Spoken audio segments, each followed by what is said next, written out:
ಸೂಪರ್ನಿಗೆ ಸ್ವಾಗತ. ನಾನು ರಾವ್ ಸಾಬ್ ಸರಿಕರ್. ಬೆಳಗಾವಿ ಜಿಲ್ಲೆ ಚಿಕ್ಕೋಡಿ ಪಟ್ಟಣದಲ್ಲಿ ಹಮ್ಮಿಕೊಂಡ ಚಿಕ್ಕೋಡಿ ಜಿಲ್ಲಾ ಘೋಷಣೆ ಮಾಡುವಂತೆ ಇವತ್ತು ದಿನಾಂಕ 8/12/2025 ಹಮ್ಮಿಕೊಂಡ ಬೃಹತ್ ಪ್ರತಿಭಟನೆ. ಈ ಪ್ರತಿಭಟನೆಯಲ್ಲಿ ಕರ್ನಾಟಕ ರಕ್ಷಣಾ ವೇದಿಕೆ ಮತ್ತು ಕನ್ನಡಪರ ಸಂಘಟನೆಗಳು ಒಕ್ಕೂಟ, ವಿವಿಧ ಸಂಘ ಸಂಸ್ಥೆಗಳು, ಮಠಾಧೀಶರು, ಸ್ವಾಮಿಗಳು ಒಕ್ಕೂಟ ನೇತೃತ್ವದಲ್ಲಿ ಭಾಗವಹಿಸಿದ್ದರು. ಈ ಹೋರಾಟವನ್ನು ಸುಮಾರು 11 ದಿವಸಗಳವರೆಗೆ ನಡೆಸುವುದಾಗಿ ಕಮಿಟಿ ಅವರು ತಿಳಿಸಿದ್ದಾರೆ. ಈ ಕಾರ್ಯಕ್ರಮಕ್ಕೆ ಇನ್ನು ಹೆಚ್ಚಿನ ಸಂಖ್ಯೆಯಲ್ಲಿ ಭಾಗವಹಿಸಿರೆಂದು ಎಲ್ಲ ಸಂಘಟನೆಯವರು ತಿಳಿಸಿದ್ದಾರೆ. ವರದಿ Vaishali Bhosale, DD super news, Belagavi. ದಯಮಾಡಿ ನ್ಯೂಸ್ಗೆ ಲೈಕ್ ಮಾಡಿ, ಶೇರ್ ಮಾಡಿ ಹಾಗೂ ಸಬ್ಸ್ಕ್ರೈಬ್ ಮಾಡಿ. ಸಂಘಟನೆಗಳ ಪರವಾಗಿ ಒತ್ತಾಯ ಮಾಡ್ತೇವೆ. ಮೊದಲನೇ ದಿನಾನೇ ಈ ನಮ್ಮ ಜಿಲ್ಲೆಯ 18 ಜನ ಶಾಸಕರು ವಿಧಾನಸಭೆಯಲ್ಲಿ ಚಿಕ್ಕೋಡಿಯನ್ನು ಜಿಲ್ಲೆ ಮಾಡುವಂತ ಪ್ರಸ್ತಾಪನೆ ಮಾಡಬೇಕು. ಒಂದು ವೇಳೆ ಈ ರೀತಿ ಇವತ್ತು ನಾಳೆ ನಾಡಿದ್ದು 3 ದಿನಗಳವರೆಗೆ ವೇಟ್ ಮಾಡ್ತೇವೆ, ಕಾಯ್ತೇವೆ. 3 ದಿನಗಳವರೆಗೆ ಯಾವ್ಯಾವ ಶಾಸಕರು ಪ್ರಸ್ತಾಪ ಮಾಡ್ತಾರೆ, ಚಿಕ್ಕೋಡಿ ಜಿಲ್ಲೆಗೆ ಯಾರ್ಯಾರು ಬೆಂಬಲ ಇದೆ ಅನ್ನೋದನ್ನು ನಾವು ಕಾಯ್ತೀವಿ. ಶುಕ್ರವಾರ ದಿನಾಂಕ ರಾಜ್ಯ ಸರ್ಕಾರದ ಗಮನ ಸೆಳೆಯೋಗೋಸ್ಕರ ಇಲ್ಲಿ ನಮ್ಮ ಕಬ್ಬೂರದ ಹತ್ತಿರ ಇರುವಂತ ನಮ್ಮ ರೈಲ್ವೆಯನ್ನ ನಾವು ಯಾವುದೇ ಕಾರಣಕ್ಕೂ ಶುಕ್ರವಾರದ ಒಳಗಡೆ ಚಿಕ್ಕೋಡಿಯನ್ನ ಪ್ರತ್ಯೇಕವಾಗಿ ಜಿಲ್ಲೆ ಘೋಷಣೆ ಮಾಡದೇ ಇದ್ರೆ ಕನ್ನಡ ಪರ ಸಂಘಟನೆಗಳಿಂದ ರೈಲು ತಡೆಯನ್ನು ಮಾಡಿ ಸರ್ಕಾರಕ್ಕೆ ಬಿಸಿ ಮುಟ್ಟುವಂತ ಕೆಲಸವನ್ನು ಮಾಡ್ತೇವೆ ಅಂತ ಹೇಳಲಿಕ್ಕೆ ಬಯಸ್ತಾ ಇದ್ದೀವಿ. ಸನ್ಮಾನ್ಯರಾಗಿರ್ತಕ್ಕಂಥ ತಹಸೀಲ್ದಾರ್ ಅವರಿಗೆ ನಾವು ಅವರ ಮುಖಾಂತರವಾಗಿ ಸನ್ಮಾನ್ಯ ಮುಖ್ಯಮಂತ್ರಿಗಳಿಗೆ ನಾವು ಮನವಿಯನ್ನು ಅರ್ಪಿಸ್ತಾ ಇದ್ದೇವೆ. ಎಲ್ಲಾ ಕನ್ನಡ ಪರ ಸಂಘಟನೆಗಳು, ನಮಗೇನು ಚಿಕ್ಕೋಡಿ ಜಿಲ್ಲೆ ವ್ಯಾಪ್ತಿಯಲ್ಲಿ ಬರ್ತಕ್ಕಂಥ ಎಲ್ಲಾ ಸಂಘಟನೆಗಳು ಇವತ್ತ ಕೂಡಿಕೊಂಡು ಇದನ್ನು ನಾವು ಕೊಡ್ತಾ ಇದ್ದೇವೆ.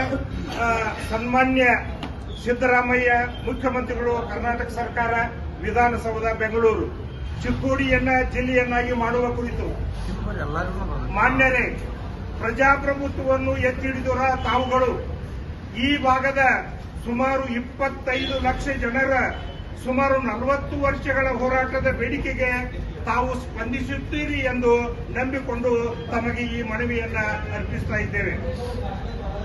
ಬೆಳಗಾವಿ ಜಿಲ್ಲೆಯು ಭೌಗೋಳಿಕವಾಗಿ ಹಾಗೂ ಜನಸಂಖ್ಯೆ ಆಧಾರಿತ ರಾಜ್ಯದಲ್ಲಿ ವಿಶಾಲವಾದ ಮತ್ತು ದೊಡ್ಡದಾದ ಜಿಲ್ಲೆಯಾಗಿದೆ. ಉದ್ದಕ್ಕೆ ಸುಮಾರು 300 ಕಿಲೋಮೀಟರ್, ಅಗಲಕ್ಕೆ ಸುಮಾರು 200 ಕಿಲೋಮೀಟರ್ ವಿಸ್ತೀರ್ಣವಾಗಿರತಕ್ಕಂಥ ಒಟ್ಟು ಬೆಳಗಾವಿ ಜಿಲ್ಲೆಯ ಜನಸಂಖ್ಯೆ 55 ಲಕ್ಷ ಇದೆ. ಸುಮಾರು 18 ವಿಧಾನಸಭಾ ಕ್ಷೇತ್ರ, 2.5 ಲೋಕಸಭಾ ಕ್ಷೇತ್ರ, 4 ವಿಧಾನ ಪರಿಷತ್ ಸದಸ್ಯರು, ಜೊತೆಗೆ ಕರ್ನಾಟಕ ಸರ್ಕಾರ ಈಗ ಇವತ್ತಿನಿಂದ ಅಧಿವೇಶನವನ್ನ ಪ್ರಾರಂಭ ಮಾಡ್ತಾ ಇದೆ.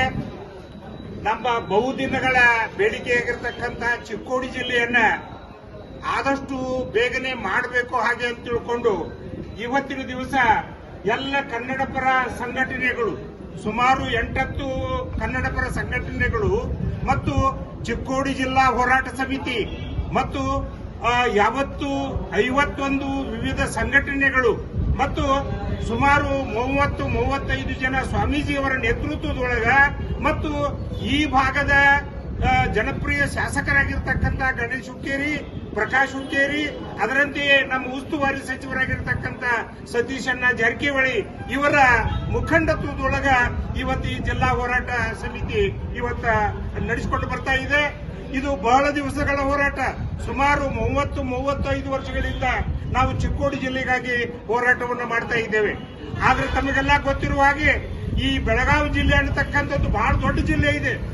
ಈ ಜಿಲ್ಲೆಯನ್ನ ವಿಂಗಡಣೆ ಮಾಡಿ ಸುಮಾರು ಈ ಭಾಗದೊಳಗ ಎಷ್ಟು ನಿಮಗೆ ಶಕ್ತಿ ಇದೆಯೋ ಆ ರೀತಿ ಒಳಗೆ ಜಿಲ್ಲೆ ಮಾಡ್ರಿ.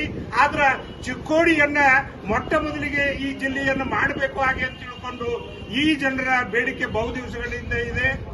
ತಮಗೆಲ್ಲ ಗೊತ್ತಿರೋ ಹಾಗೆ ನಮಗ ಯಾವುದೇ ದೃಷ್ಟಿಯಿಂದ ಅನ್ಯಾಯ ಆಗ್ತಾ ಇದೆ, ಸರ್ಕಾರದಿಂದ ಅಲಕ್ಷ್ಯ ಆಗ್ತಾ ಇದೆ. ಇದನ್ನೆಲ್ಲವನ್ನ ನೀಗಿಸಬೇಕಾಯ್ತು ಅಂದ್ರ ನಮಗೆ ಪ್ರತ್ಯೇಕವಾದಂತ ಜಿಲ್ಲೆಯನ್ನು ಕೊಡಬೇಕು. ಅದು ಚಿಕ್ಕೋಡಿ ಜಿಲ್ಲೆ.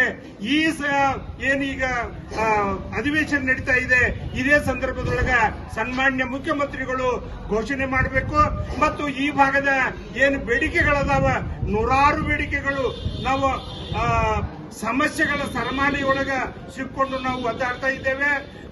ನೀರಾವರಿ ಆಯಿತು, ಔದ್ಯೋಗಿಕ ಪರಿಸ್ಥಿತಿ ಆಯಿತು, ಆಮೇಲೆ ಶೈಕ್ಷಣಿಕ ರೀತಿ ಒಳಗಾಯ್ತು, ಎಲ್ಲದರಿಂದಲೂ ಕೂಡ ನಾವು ವಂಚಿತರಾಗಿದ್ದೇವೆ. ಅದಕ್ಕೆ ದಯಮಾಡಿ ಈ ಏನು ಸನ್ಮಾನ್ಯರಾಗಿರ್ತಕ್ಕಂಥ ಸಿದ್ದರಾಮಯ್ಯನವರು ಮುಖ್ಯಮಂತ್ರಿಗಳು ನಮಗ ಆದಷ್ಟು ಬೇಗನೆ ಈ ಒಂದು ಅಧಿವೇಶನದೊಳಗ ಜಿಲ್ಲೆಯನ್ನ ಘೋಷಿಸಬೇಕು ಹಾಗೆ ಅಂತ ತಿಳ್ಕೊಂಡು ಕೇಳ್ಕೊಳ್ತಾ ಇದ್ದೇನೆ. ಜೊತೆಗೆ ಇವತ್ತು ಕನ್ನಡ ಪರ ಸಂಘಟನೆಗಳ ಅನೇಕ ಅಧ್ಯಕ್ಷರುಗಳು ಇದ್ದಾರೆ. ಆ ಅಧ್ಯಕ್ಷರು ಕೂಡ ಇವತ್ತ ಮಾತಾಡ್ತಾರೆ. ನಾನು ಅವರೆಲ್ಲರಿಗೂ ಕೂಡ ವಿನಂತಿ ಮಾಡಿ ನನ್ನ ಮಾತನ್ನು ಮುಗಿಸ್ತೇನೆ. ತಾವು ಬೈಟ್ ಕೊಡು.